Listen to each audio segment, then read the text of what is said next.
bismillaahi raxmaani raxiim kulanti wacan oo wanaagsan daawadayaal waxaad nagala socotaan bogga ama aan ku leenahay channelkan YouTube-ka Efia Channel waxaad wareysi gaar ah la yeelanay taliyii hore hay'adda nabadgelyada sirdoonka qaranka ahna musharax u taagan dowlad goboleedka Galmudug Cabdiraxmaan Tuuryare oo dhinacyo badan wareysi aan kala yeelan xaaladda Galmudug iyo musharaxnimadiisa iyo doorkay dowladda tallaabada ka qaatay Galmudug sida hanaanka doorashada Galmudug la filay inay dhacdo dhawaan Cabdiraxmaan Tuuryare ayaa waxa uu ka warbixinayaa xaaladda guud siyaasadda dalka gaar ahaan siyaasadda iyo fikirka ka aaminsan Galmudug iyo sidii dowladda Soomaaliya federaalka Soomaaliya ugu hogaaminayay madaxweyne Maxamed Cabdullaahi Farmaajo iyo Sharax Saxal Qeere tallaabada wanaagsaneed ee qurxoonaad ee ka qaadeen dowlad goboleedka Galmudug gaar ahaan caasimadda Dhuusamareeb dowlad goboleedka Galmudug waraysiyo dhinacyo badan daawanaya aad halkan kala daawan doontaan daawadayaal waxaana waraysi la yeeshay anigoo Cabdiqaadir Catoosh channelka waa Efia Channel waxaan rajeynayaa inaad subscribe-ka iyo like iyo share-ka qabataan waraysi xiiso badanna aad ku soo dhawaataan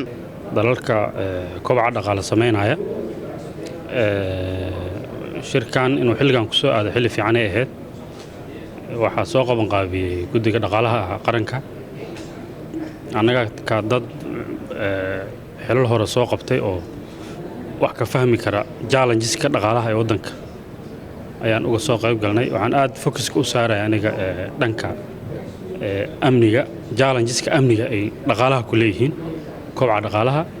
maanta waxaa laga hadlayay sector private ganacsiga gaarka loo leeyahay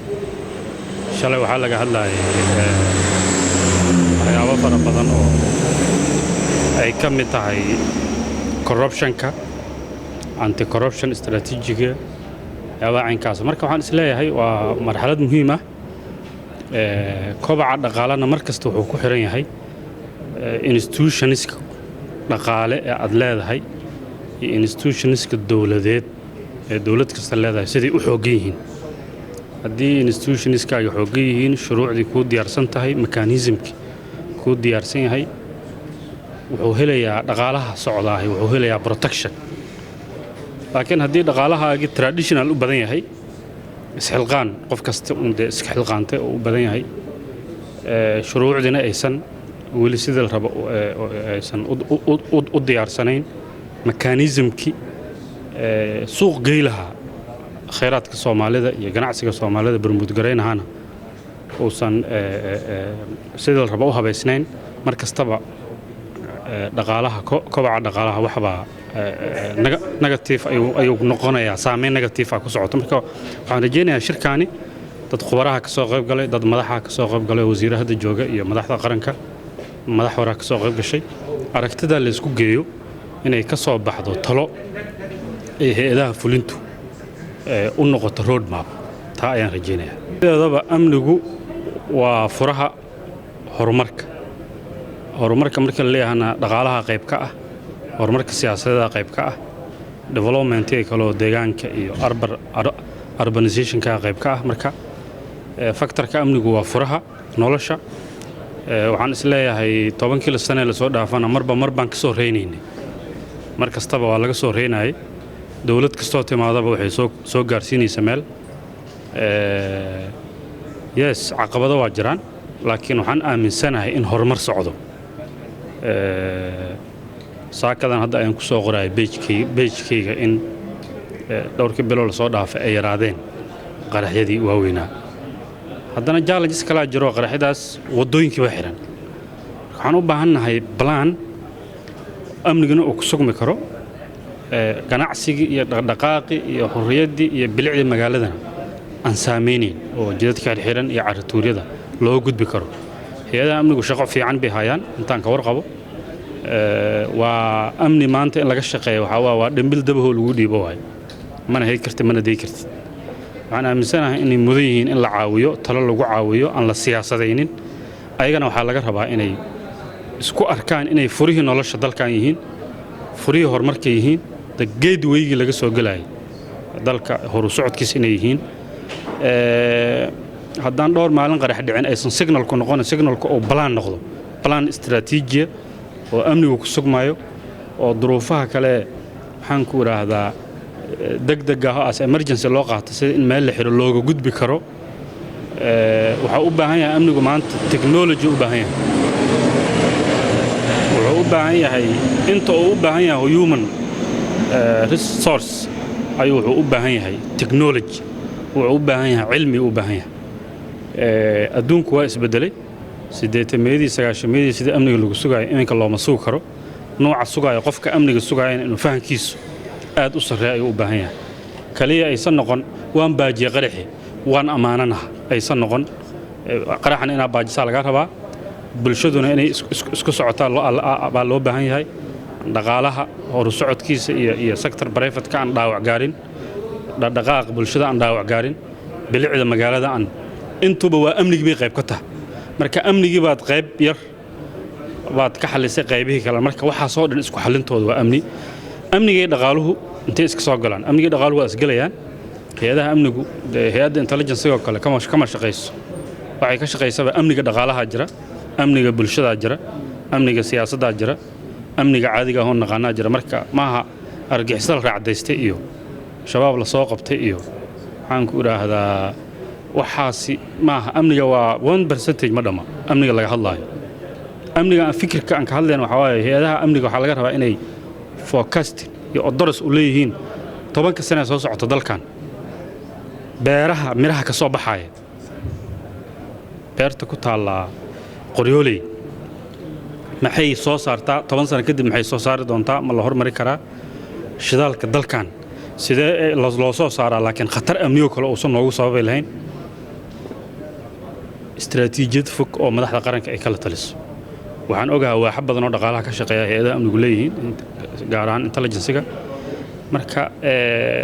waxaan u baahanahay marka wadan markii sidaan oo kale ay ku dhacdana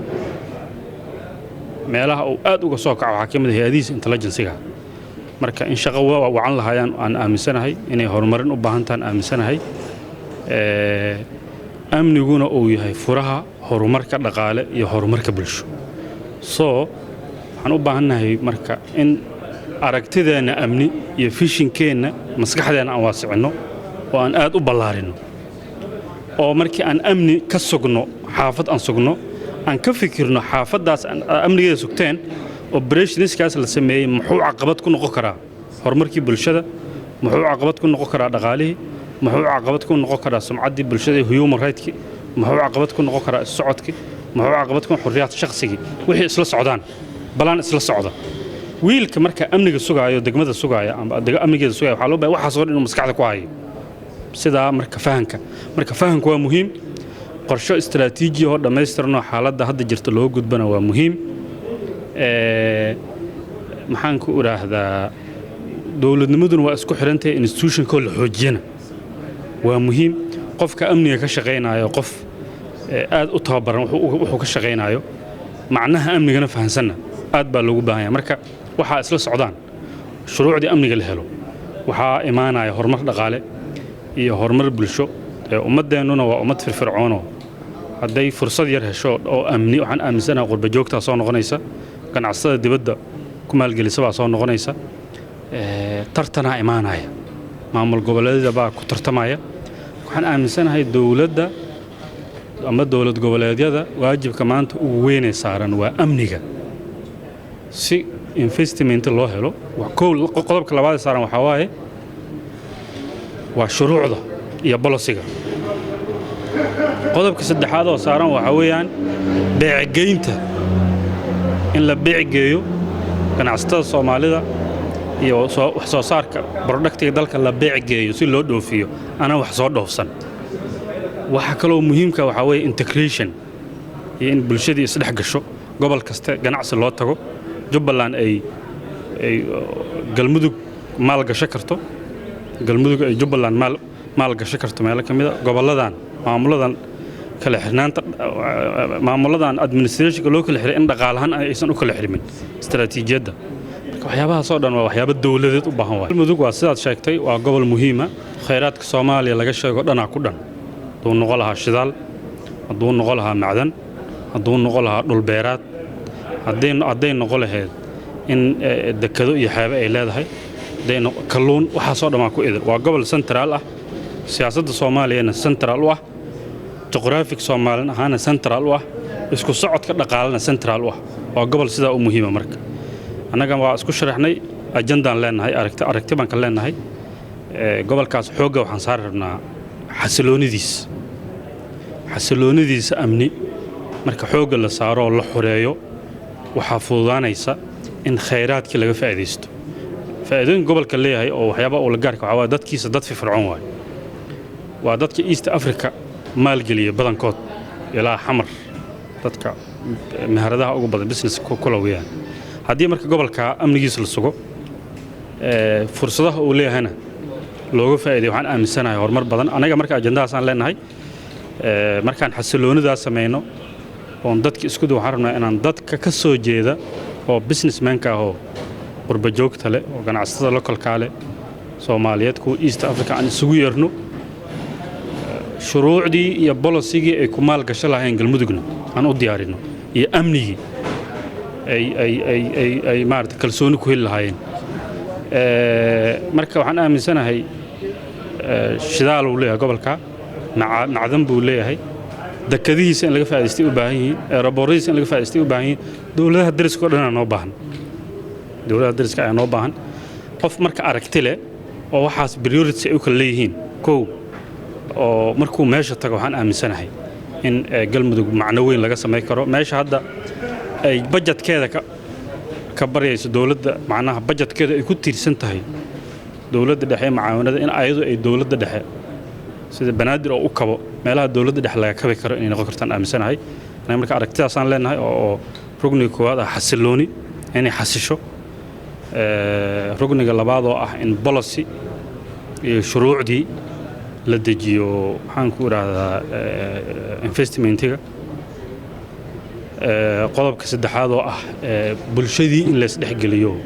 tartan lagu abuuro meesha hadda ay waa ka qoryo badanahay waa ka landersana ay ku tartamayaan iyo waa caynka waa ka hormarsanahay magaaladaada ka hormarsan waa ka jid qurxoon tahay waa ka isbitaal qurxoon tahay waa ka waxbarasho fiican tahay in lagu tartamo halka ayaan u soconaa bulshada galmudugna waxaan dhihi karaa sidoo dhanka kale galmudug waa Soomaaliya oo midnimo yar waay hayl beel kasta Soomaalida meesha degta marka waa centralka Soomaaliya ku taala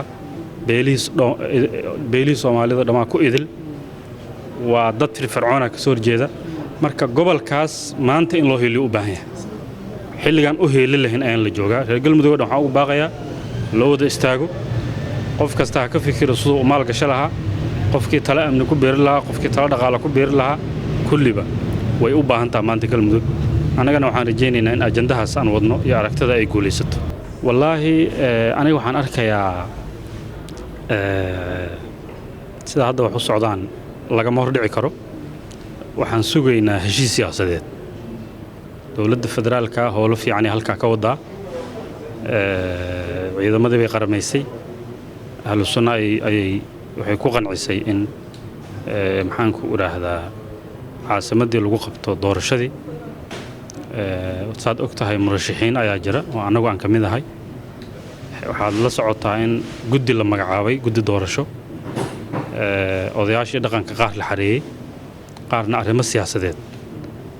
ay amba beela cabasho qaba oo in xal cabashada sugaya iyo ahlu sunna naftoodu wada hadal lagula jiro marka heshiis siyaasadeed markuu dhaco waxaan aaminsanahay in doorasho dhici karto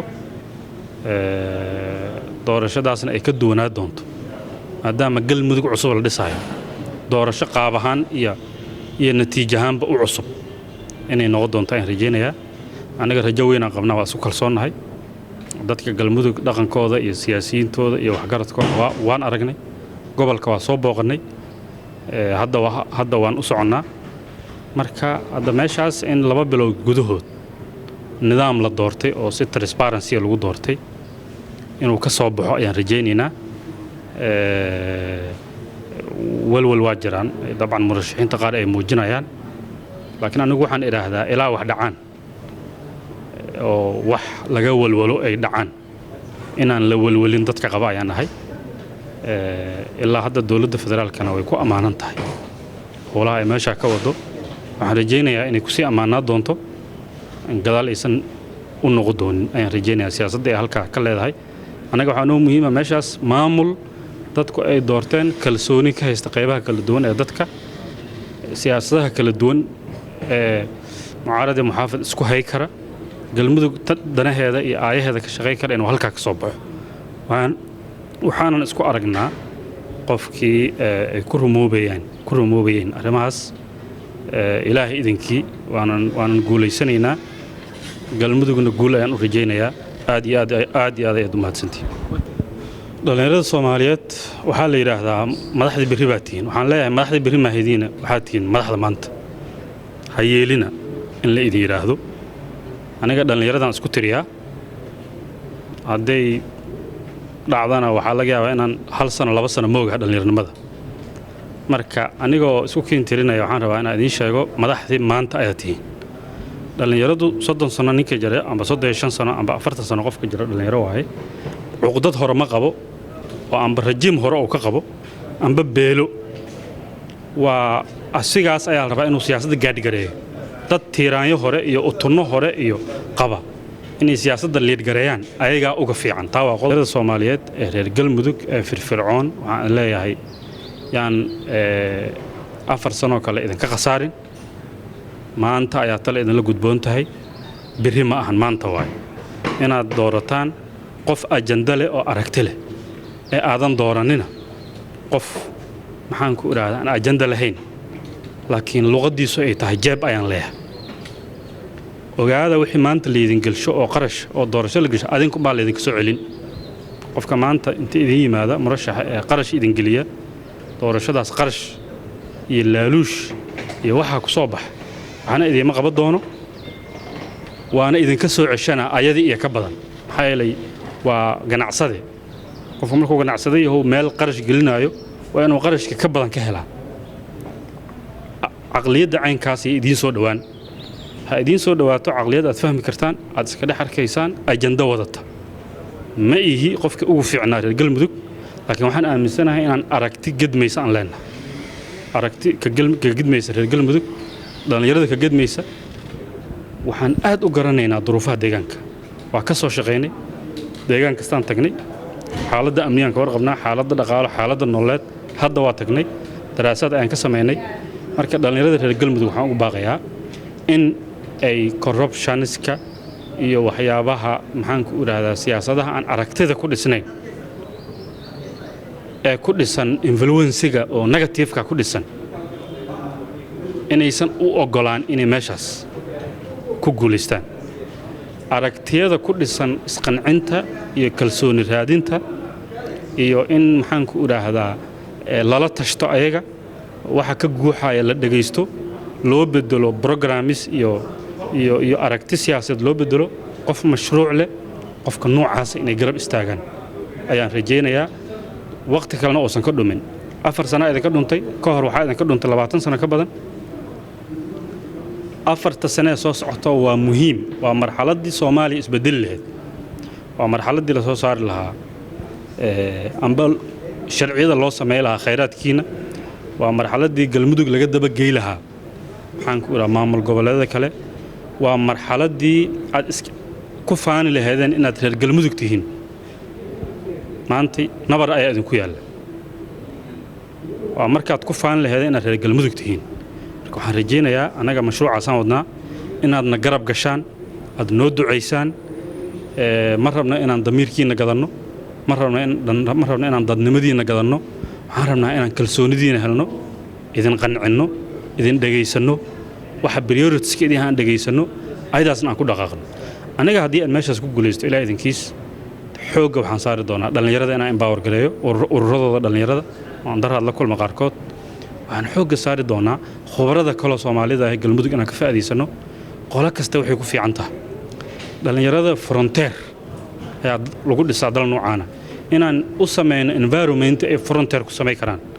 ay dalkooda contribute garay karaan aad iyo aad u mahadsantihiin guud ahaan intaas ayaan kusoo gabagabeynay wareysiga aan la yeelanay taliyii hore sirdoonka qaranka Cabdiraxmaan Duryar ahna musharax madaxweyne galmudug waxaan nagu salaamay assalaamu calaykum waraxmatullaahi wabarakaatuh halkaan intaad nagala socon doontaan waxaan rajeynayaa channelka FA inaad ka daawataan warar barnaamijyo iyo xiisooyin madadaalo iyo suugaan kala duwan waa mahadsantiin